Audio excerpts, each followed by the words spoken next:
on the Republican side is because, ironically, he has human weaknesses that turn out at the same time to be political strengths. This is a weird thing to say because it explains also why people are uncomfortable about Trump. And there are people who are. But the critics of Trump are onto something, because from a human point of view, Trump has qualities that cannot be described in any other way than as weaknesses. Let's start. I want to mention two. One, the man clearly has a Himalayan ego. He even makes Obama look humble, which is not easy to do. So Trump is an egotist. But living at this strange time of American politics where you are being bashed every minute of every day on every platform. I mean, not just by the news, you're being bashed by the comedians, you're being bashed at the Emmys, you're being bashed at the Oscars, and when they open a Broadway show, and you're being bashed by people on your own side. So when this is going on, an ordinary person with a normal ego would have totally crumbled.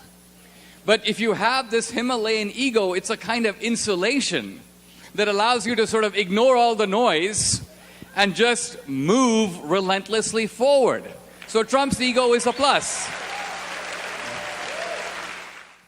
Now, the other thing about Trump, and this would be a second weakness, is that if Trump gets attacked by somebody, and it doesn't matter if they are the Speaker of the House or a rival senator, it could be someone of no consequence at all, a completely meaningless, picayune person attacks him. He has an emotional need to attack them back.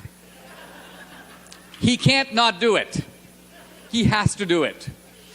And this makes him really very different than most Republicans. As I think about this quality, and it's not a good quality, right? I mean, we don't teach our children, we teach them the opposite. Self-control, restraint, pick your fights. But in this perverse political environment, where the ordinary Republican has become a little bit of an invertebrate, in this environment where you're being savaged by the other side, and in which there's open hostility from the media is not in the business of asking questions. They've almost become a wing of the Democratic Party. I think with Trump, this kind of hitting back, which normally would be unacceptable, is, I think, needed under these conditions.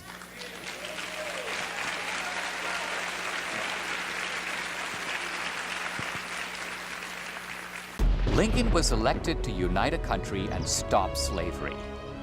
Democrats smeared him, went to war against him, assassinated him. Now their target is Trump.